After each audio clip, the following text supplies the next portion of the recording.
Family star cinema మీద social మీడియాలో ఎంతగా నెగటివిటీ ఉందో అందరికీ తెలిసిందే.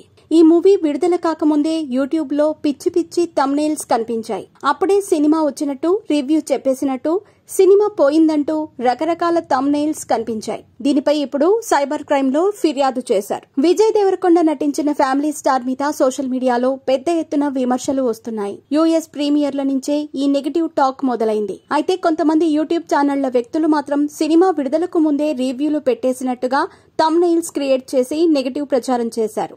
సినిమాని రాకముందు రివ్యూ ఎలా చెప్పారా అంటూ జనాలు కూడా ట్రోలింగ్ చేశారు.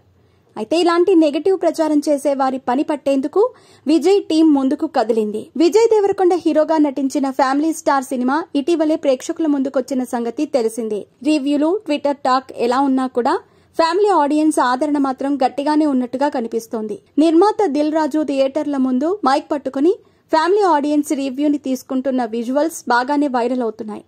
ఈ సినిమాకు విజయం దక్కకూడదని, విజయ్ దేవరకొండకు పేరు రాకూడదని కొందరు వ్యక్తులు, కొన్ని సోషల్ మీడియా గ్రూప్స్ పనిగట్టుకుని ప్రయత్నాలు చేస్తున్నట్టుగా కనిపిస్తోంది. ఫ్యామిలీ స్టార్ రిలీజ్ కి ముందే సినిమా మీద నెగటివ్ పోస్టులు చేశారన్న సంగతి తెలిసిందే. ఇవన్నీ ఫ్యామిలీ స్టార్ సినిమా నిర్మాణ సంస్థ శ్రీ వెంకటేశ్వర క్రియేషన్స్ దృష్టికి వచ్చాయట. Social media groups, accounts information ఆధారంగా Vijay Deverakonda personal manager Anurag Parvataneni, Vijay Deverakonda fans association president Nishanth Kumar కలిసి సైబర్ క్రైమ్ పోలీసులకు ఫిర్యాదు చేశారు. కావాలని కొందరు ఫ్యామిలీ స్టార్ సినిమా మీద చేస్తున్న దుష్ప్రచారం వల్ల సినిమా చూడాలనుకునే ప్రేక్షకులను మిస్లీడ్ చేస్తున్నారని ఆగ్రహం వ్యక్తం చేశారు. దీంతో సినిమా వసూళ్లపై ప్రభావం పడుతోందని కంప్లైంట్ లో పేర్కొన్నారు. వీరి దగ్గర నుంచి కంప్లైంట్, ప్రాథమిక ఆధారాలు తీసుకున్న పోలీసులు కేసు విచారించి నిందితులను పట్టుకుంటామని హామీ ఇచ్చారు.